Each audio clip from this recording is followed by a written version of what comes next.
Missing and Murdered Indigenous Women and Girls. The Table of Contents. First, I will go over the victims and the problems at hand.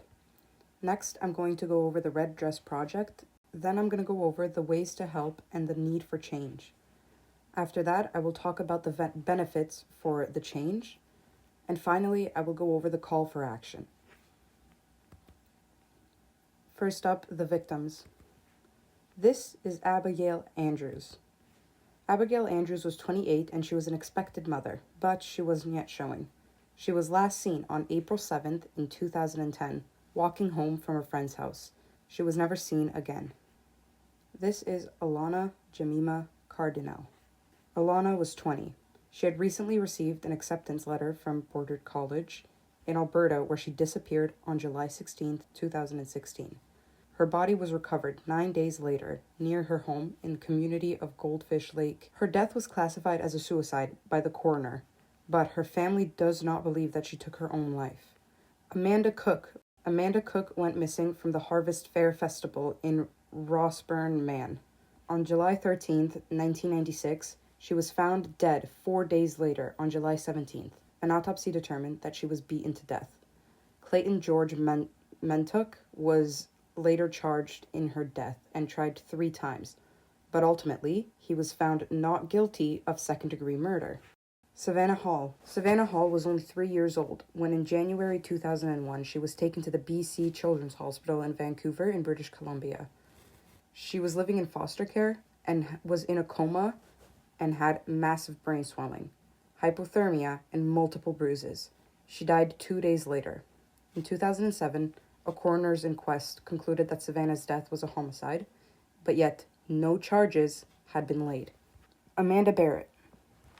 Amanda Sophia Bartlett. She was 17 and she'd planned to become a published author, but was seen for the last time on July 1996. She was living in a group home where she had run away. The group told the family that they had no obligation to follow her. It took 12 years and the help of Amnesty International to finally have her classified as a missing person.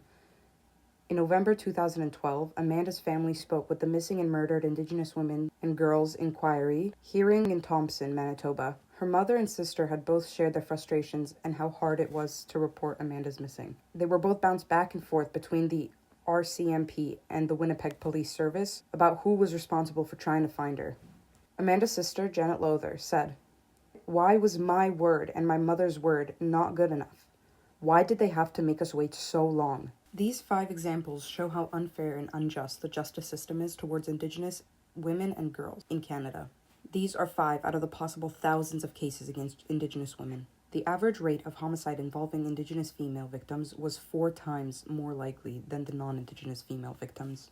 Indigenous women fill out 56% of sexual assault cases. The exact number of missing Indigenous women in Canada is very difficult to pinpoint due to inconsistent reporting and underreporting of cases according to the National Inquiry of Missing and Murdered Indigenous Women and Girls. There are over 1,000 known cases of missing and murdered Indigenous women and girls in Canada. However, it is possible that it's reaching into the thousands when accounting for cases that have not properly been documented or investigated. During a protest, Melanie Mark said, "I'm sick and tired. All of these people here are sick and tired. It isn't politically correct to say this, but if you want to get away with murder, you kill an Indian because we don't get justice." Now I will be talking about the Red Dress Project. What is the Red Dress Project? The Red Dress Project is an art installation and awareness campaign for the missing and murdered Indigenous women and girls crisis.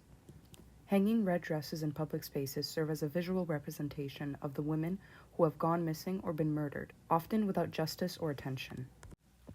Jamie Black. Jamie Black is a Métis artist from Canada who created the Red Dress Project. She started the project in 2010 as a way to show awareness for the missing and murdered Indigenous women and girls. By hanging red dresses in public spaces, she wanted to show visually the crisis at hand. The project has since then grown into a widely recognized symbol of the missing and murdered Indigenous women movement. The purpose of the Red Dress Project is to raise awareness for missing and murdered Indigenous women and girls. The project's goal includes drawing attention to the violence, creating a dialogue, and reclaiming the space. Spreading awareness to those in power to see and understand the fact that this is a large-scale issue that needs fixing. Now we're going to move on to how to help and the need for change. One way to help out is to support Indigenous-led organizations. You could donate or volunteer to the organizations that are working directly to address missing and murdered Indigenous women and girls and its root causes. Native Women's Association of Canada, Sisters in Spirit, First Nation Women's Resource Centre, and Red Women Rising. These are some organizations led by Indigenous people that help fight for the missing and murdered Indigenous women and girls organization. You could help raise awareness through many different ways. Social media, protests, or even just talking to those around you. All of those can help raise awareness to this issue. Every time you use the hashtag MMIWG, No More Stolen Sisters, or MMIW, it helps bring attention and light to this issue. You can support the families and the survivors by amplifying their voices and sharing their stories. The best thing we can do is try to help them be heard and have a voice. But why is change necessary? Indigenous women and girls deserve to live in a society that supports them rather than a place where they feel unsafe. The harsh and unfair treatment that Indigenous people have to go through every single day is something that we just can't let continue. And this is not a political issue. This is a human rights issue. A better life. We need to strive for change so that one day Indigenous women and girls can feel safe in their own land. A place where they can receive the proper justice they deserve. The world would profit so much if we just separated our differences and helped each other out regardless our background or skin color.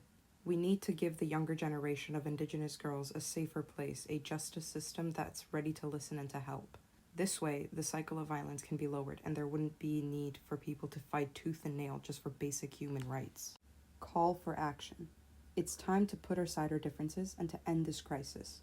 We need to help spread awareness and show our support in this matter to finally end it. There have been too many victims and too many casualties in this. We can't let it go on. Right now is the time to help. We need to support Indigenous-led organizations, raise awareness, support the families and survivors.